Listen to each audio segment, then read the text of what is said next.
Hello everyone, my name is Leonardo Garcia-Garcia. I'm from the Sensor Technology Research Center at the University of Sussex in the United Kingdom, and I want to talk today about lessons learned in developing sensorized textiles to capture the body shapes. Well, this project is currently a project which is developed for fabrication of orthoses. What is the motivation behind this? Basically, the fabrication of orthoses requires long-time processes when you use a plaster casting, which is the commonly used method. So you require to take an image of the body, then put a plaster around it, then you create a negative, then you pour more plaster to create a negative, then you fabricate that one, you polish it, you sandpaper that one, then you are required to put the thermoplastic on top of this new mold.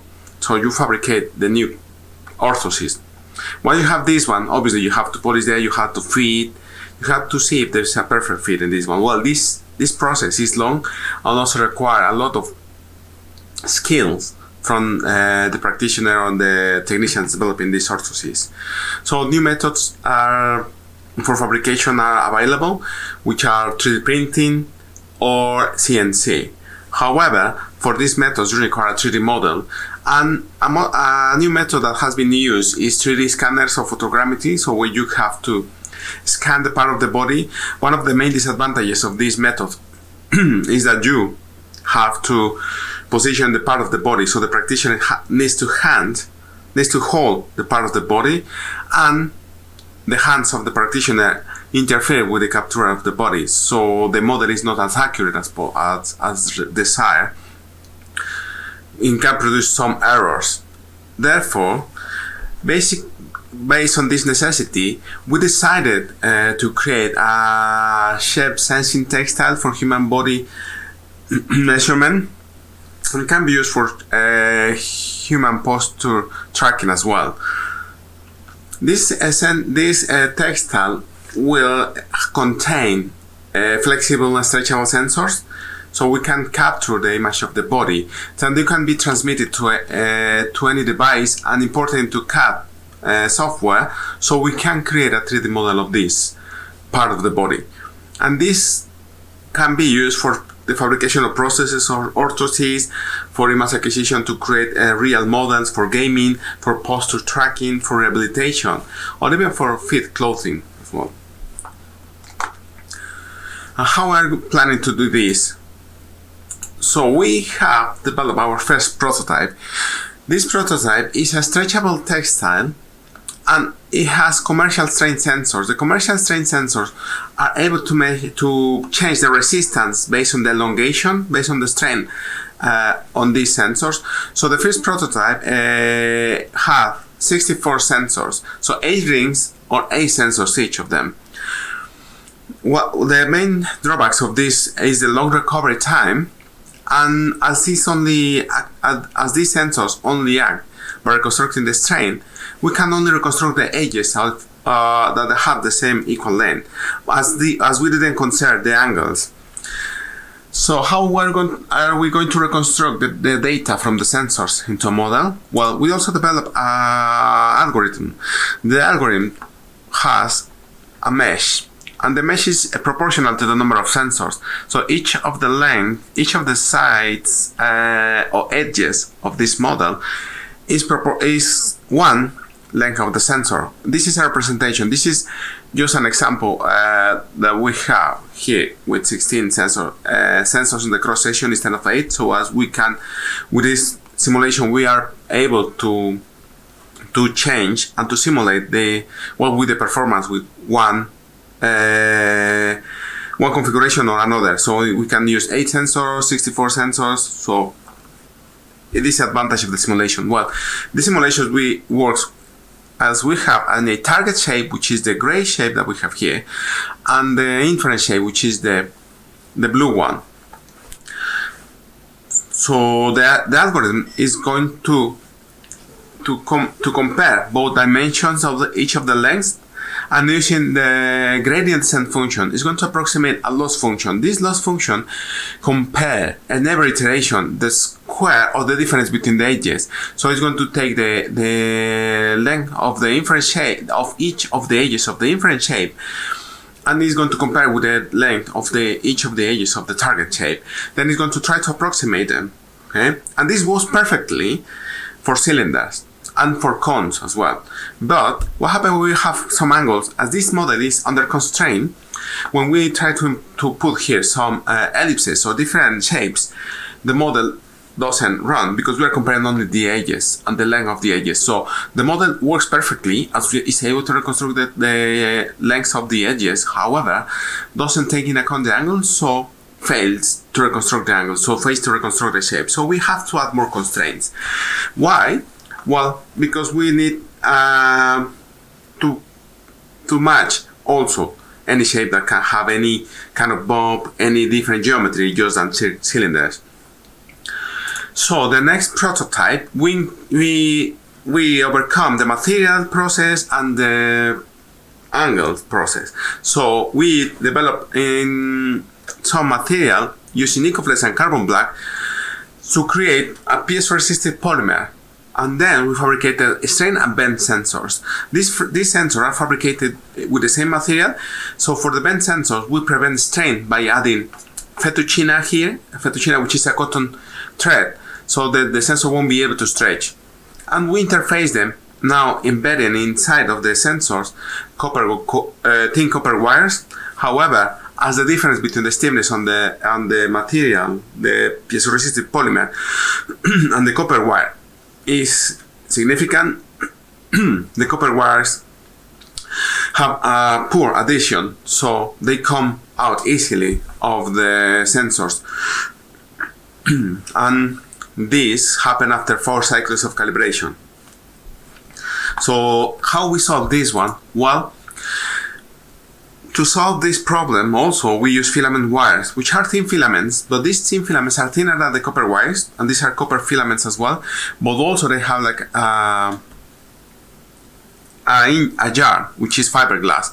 This fiberglass provides good adhesion to the material, and as these filament wires are really thin, they're also conformable, so they can sustain different strains. Obviously it's limited as well. So we also modify the shape of the sensor, so now we are not measuring, the measurement is passing at the end of the sensor, but it's in a geometry that doesn't stretch. So we have some kind of protuberances on top of the sensors, and this part of the sensor doesn't stretch, so the contacts will last longer. Similarly, instead of the fettuccine wool, fettuccine yarn here, we use hem thread here, which is more rigid and will recover easily after the formation for measuring the bending angle. When we test this one, we decided to create a different prototype, which is a 4 prototype. Once we test that this solve the problems of measuring angles and resistance of the contacts, we develop an array of sensors. This array of sensor is formed by inter-rings and intra-rings bending sensors. So in the green we have the inter-rings, which measures angles perpendicular to the cross-section, and also we have the red ones, which are inter-rings that measure the angles perpendicular to the cross-section, while the intra-rings measure the angles in the cross-sections here. And also we developed a new method acquisition data because all of them are connected in series, so that means that each of the sensors is connected to the end of the other. Similarly, we developed an algorithm that will perform the computation of this angle to reconstruct the shape based on angles and change of angles and change of elongation, which is going to be proportional to the change in resistance, either by strain or by change on the angle. So this is the array. So we developed this array flat. So we have the stack sensor here. We interconnected sensor strain and bending on the rings, and then all these rings, as we are measuring angles on the cross section, and between the rings, these rings are connected by bending sensors. This array has a full of 70 sensors. And on the right, you can see how these are the sensors are attached to the sleeve, and this is the acquisition board. So once this array is produced, we have 17 working sensors and is attached to a stretchable textile slide.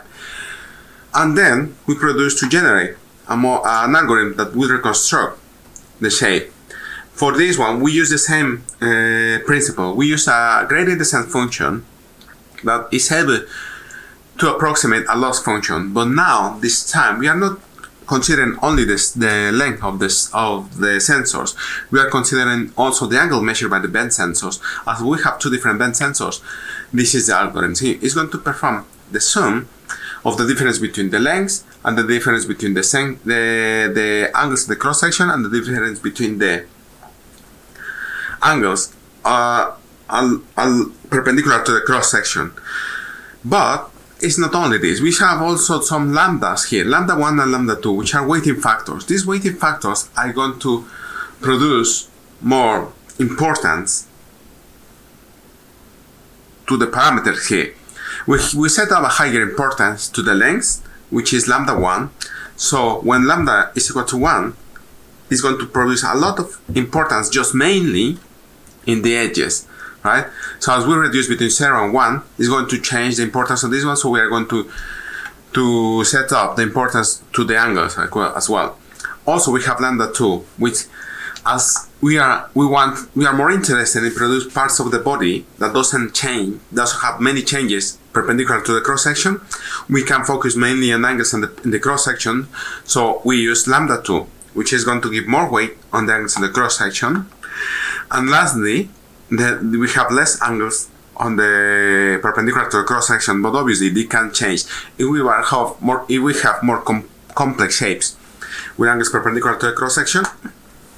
We can set up this one to the lambda 2 to 0, so we can focus on these angles. And this should be able, it was help us to reconstruct some shapes. So here we have one of the 3D printed shapes, and it's reconstructed. So we created here the target shape, and this target shape was reconstructed from data from the sleeve. And this is a simulation how this runs. So we have here the target shape, and the inference shape is the gray one. So we see how this inference shape approximates to the target shape.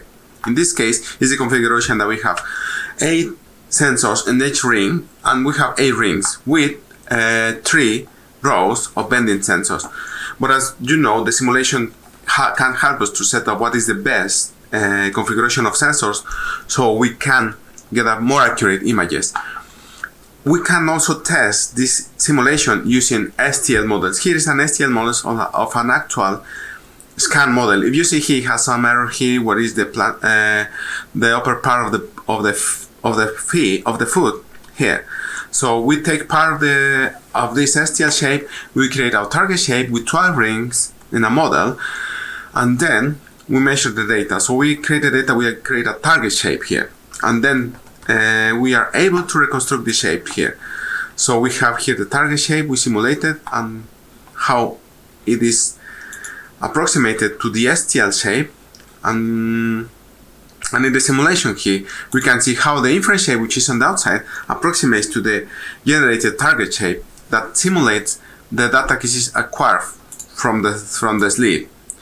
And then based on this reconstructed shape from the inference shape, we can reconstruct, we managed to reconstruct a 3D model of the leg with an error of 0.072 millimeters.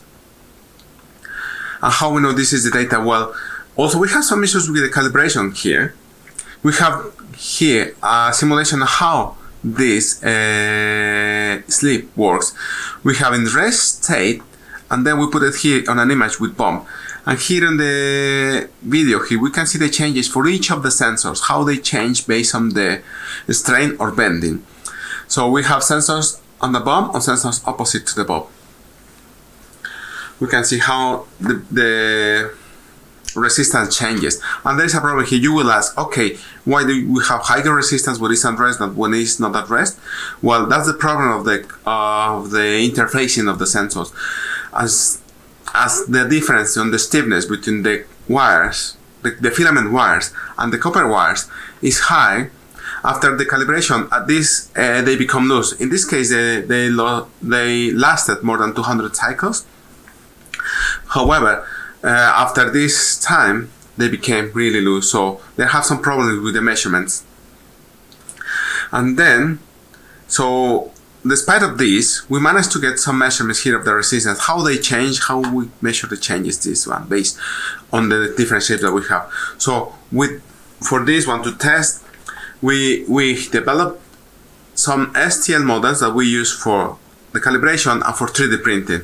So we developed the geometry, we created target geometry, we reconstructed, and we have different errors here without angles and with angles. So we compare. So we can see how without angles, when we set up lambda 1, which is computed only the length, has higher error than when we compute angles. To do this one, we did a study of the lambdas as well to determine what will be the best configuration of the weighted factors for each of the shapes. That's not set, so we can play with the lambdas as well. And then at the end of the column, we have the change in resistance. So as we have problems with calibration, we were not able, with the reconstruction of the model was not the right one because some resistance was higher than that at rest. So we had some outliers. And how we solve this problem with the sleeve? Well, now with problem with the sleeve, we solve incorporating silver-coated nylon thread that lasts longer. So here we perform a test on this thread embedded in EcoFlex to see which type of thread. We tested 3 different types of thread, and we found that only one thread was the one that lasted longer.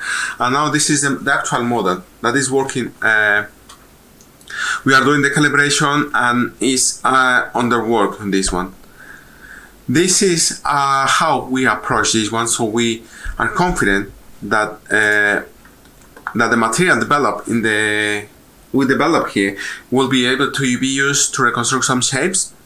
We have improved the design, so using this stretch and bend sensors, but also we can improve the configuration of them. And we cannot all use only resistive sensor, we can see also the feasibility of using capacitive sensors. As we describe in this one, we prove the feasibility on computation of angles to reconstruct complex shapes. So we compute in changes lengths and changes in angles. We manage to reconstruct different shapes and with bumps, with different angles in cross-section, bent cross-section, circular, cylindrical, square shapes, at least in the simulation. And we demonstrated an accuracy of 0.08 millimeters, which is really important when the fabrication of orthosis. Because if the orthosis is really loose, it could damage more the skin, or it could provoke some ulcers and discomfort for the patient. So we are confident that in the future we will get some working textile to be able to reconstruct any shape, and hopefully people can see this progress in this all the drawbacks on all the results that we have, so we can have more people working and developing of these shapes for this smart textile to reconstruct shapes. Thank you very much for your attendance to this conference, which is Pervasive held, and thank you very much for listening to my presentation. If you have any questions, here is my email, and we can have some questions after the session.